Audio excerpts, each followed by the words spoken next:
Ghosts, apparitions, spirits of the departed, whatever you want to call them. Tales of spectral encounters have fascinated humanity for centuries. Are they just tricks of the mind? Collective hysteria? Or is there something more to these unsettling experiences? Tonight, we are counting down 5 famous, most compelling, and dare I say, most terrifying ghost sightings ever reported. These aren't just campfire tales. These are stories that have baffled investigators, defied explanation, and left countless witnesses absolutely convinced they've come face to face with the other side.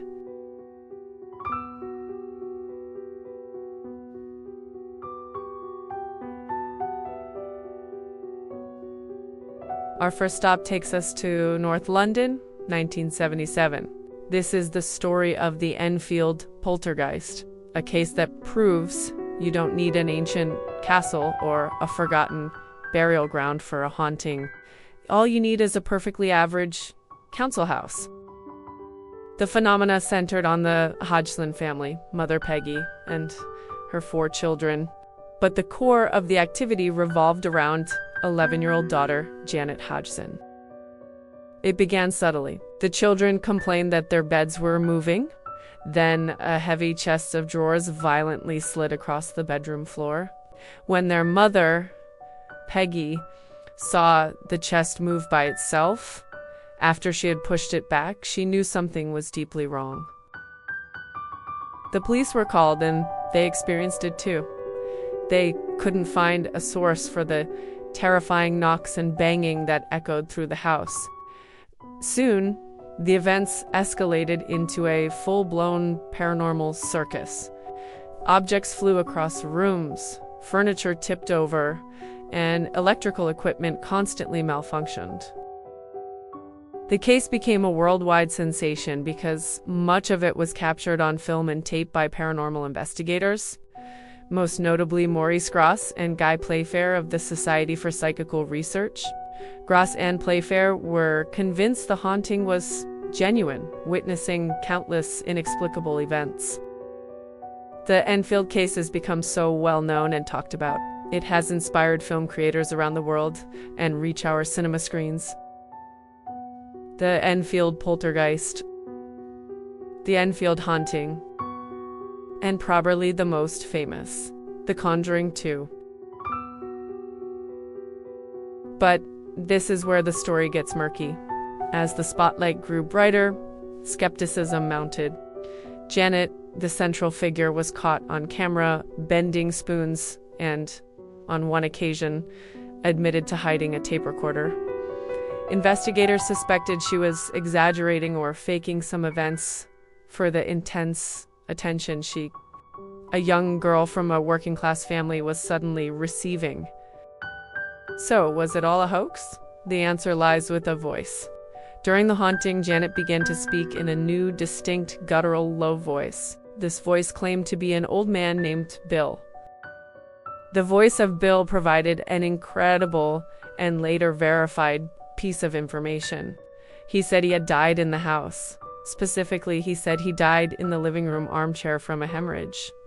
Later, Bill's own son came forward, confirming that his father, a man named Bill, had indeed died of a hemorrhage while sitting in that very armchair.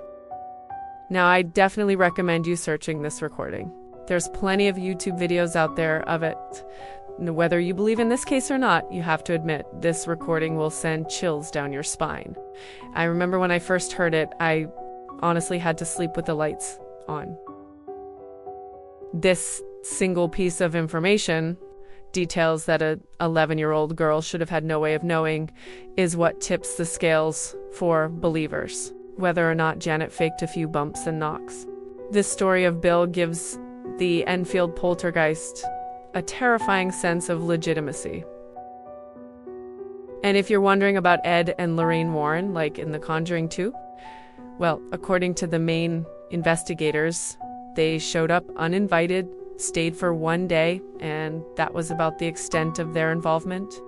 Hollywood, as always, took some liberties. After a year and a half, The phenomena at the house just stopped. No one knows why. But today, the story of the Enfield poltergeist remains one of the most studied and divisive cases in paranormal history. Hoax or horrifying reality? You decide.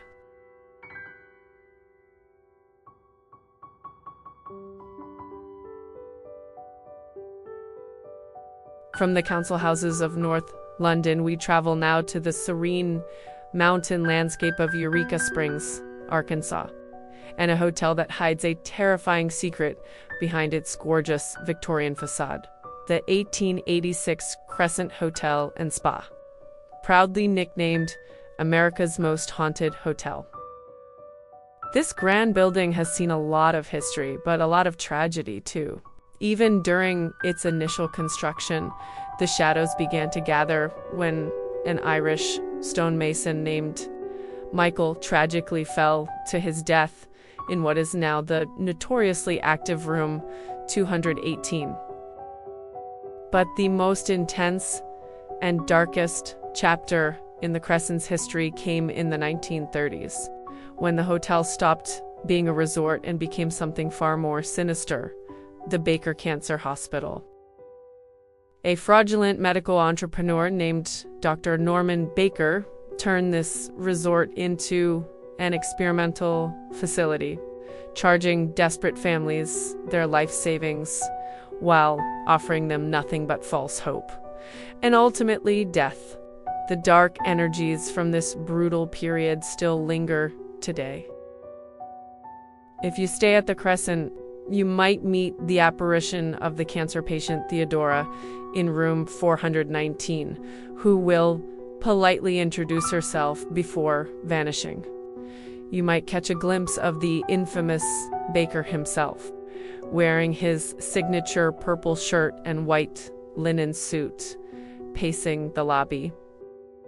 And if you're brave enough to wander near the old morgue area, which still holds Baker's autopsy table, you might hear the squeak and rattle of a gurney being pushed by a spectral nurse, an echo of the countless lives lost and forgotten here. Major shows like CFI's Ghost Hunters and the Travel Channel's Ghost Adventures have conducted full-scale lockdowns in this very building, often walking away with compelling evidence. In fact, on one investigation, the TAPS team famously caught what appeared to be a full-body apparition on their thermal imaging camera right in the morgue. And today, the new generation of paranormal explorers, YouTubers like Sam and Colby and numerous other content creators flock here, cementing the hotel's reputation as a must-visit location for anyone chasing a genuine ghostly encounter. Now, I'm not one of these brave ghost hunting YouTubers, so I won't be going there anytime soon. The Crescent Hotel has so many residual spirits, from ghostly Victorian dancers in the dining room to a chilling figure in a black Victorian suit who literally leads guests to the wrong room. This is a location where every corner tells a haunted tale, and every investigation, professional or amateur, just seems to add another shocking layer to the mystery. So I have to ask you, do you believe? Were the moving furniture and spectral nurses the work of frustrated spirits, or simply the product of mass hysteria and elaborate hoaxes?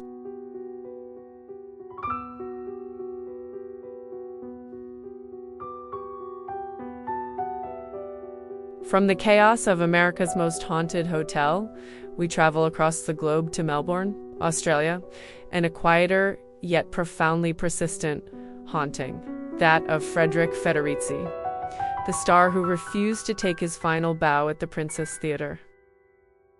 Federici was a celebrated, charismatic opera singer in the late 1800s. In 1888, he was playing the devil, Mephistopheles, in the opening night production of Faust. In the final dramatic scene, the devil wraps his cloak around Faust, and the two descend through a trap door, symbolizing their descent into hell. The scene was a smash hit. The crowd erupted into thunderous applause, lasting several minutes. But as Federici reached the cellar beneath the stage, he collapsed. A doctor rushed to his side, but it was too late. Federici had suffered a heart attack and died almost instantly. The theater staff, not wanting to spoil the ecstatic mood, let the applause continue for a man who had literally just died on stage. The actor was mourned, but his spirit, it seems, never left. Shortly after his death, reports began to surface.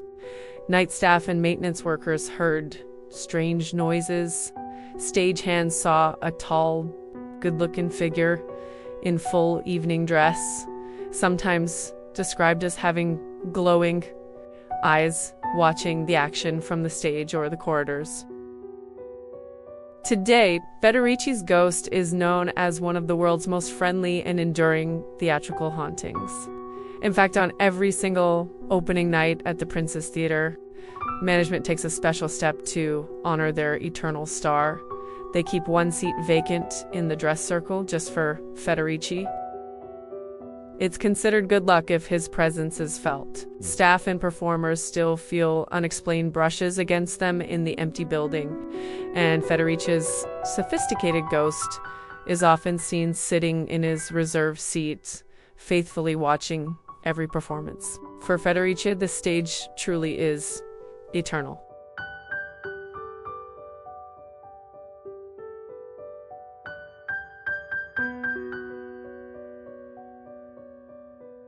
For our next story, we head to the ancient, walled city of York, home to one of England's most historic and most haunted pubs, the Old Star Inn. Established in 1644, this pub is a time capsule, with its foundations dating back as far as the 10th century. The source of the deepest misery here is the cellar. During the brutal English Civil War, this basement served as a makeshift military hospital and mortuary, and the suffering of those final moments has been perfectly preserved. The most chilling paranormal reports here are not visual, but auditory. Staff and patrons consistently report hearing the distinct, unmistakable sounds of people crying out in pain.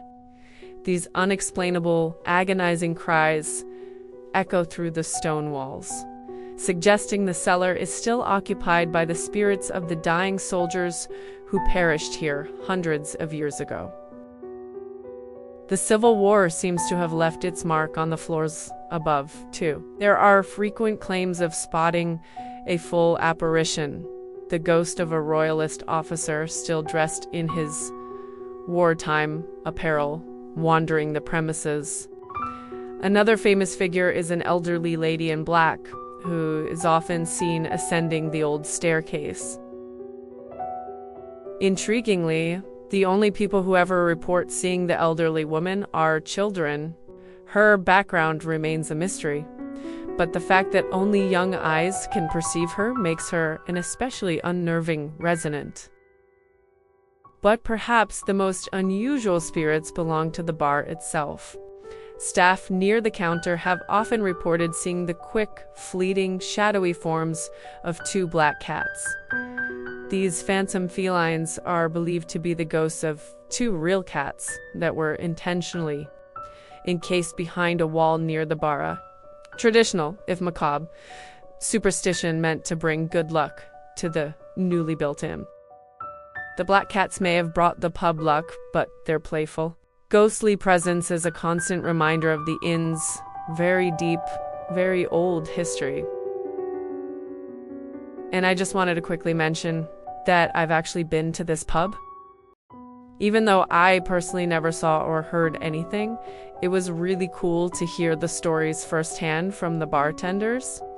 There are moments when you do feel like someone walked past behind you, and when you turn to look and see no one is there, it does give a creepy feeling. Maybe it's just me wanting to believe that something like that was down to a ghost. There was a good amount of people there at the time, so I may have just been an actual person behind me and I just didn't look in time to see them. But whatever it was, this has to be one of my most favorite haunted buildings in the UK.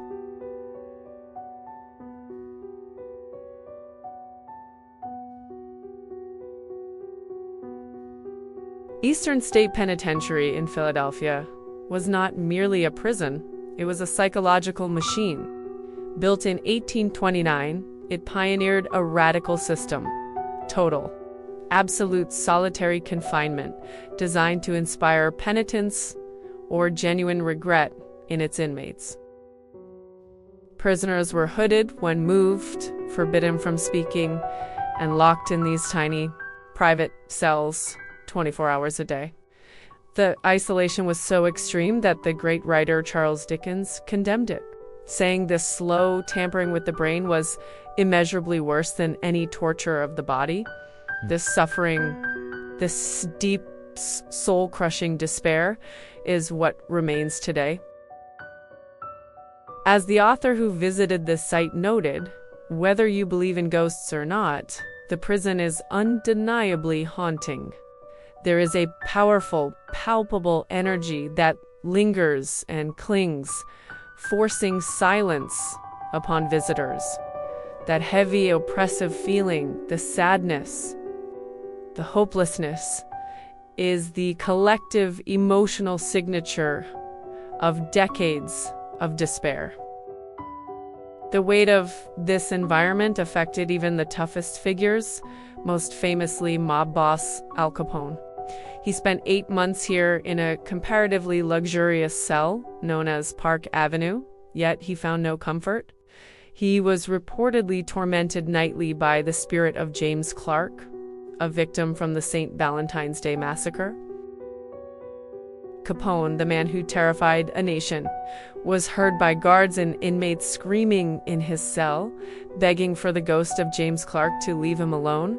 His psychological torment confirms what prison officials and inmates reported as early as the 1940s.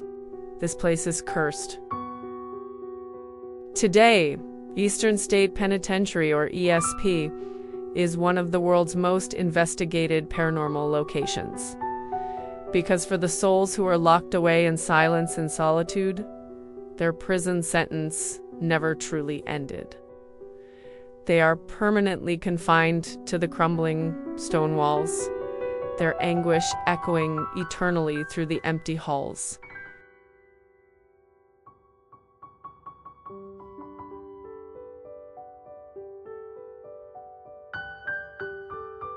What are your thoughts on these claimed ghost sightings? Are you a believer in the paranormal? Personally, I like to think that death cannot be the end. I guess believing that gives me some comfort to think that after we are gone, it's not just nothing. If you'd like, please drop this video a like, subscribe, and hit the bell if you enjoyed this video. It helps me out more than you think. And if you enjoy watching these 5 famous sightings videos, go give my last videos a watch where I go through 5 famous claimed mermaid and werewolf sightings. And with that, I wish you all a good night. Until next time.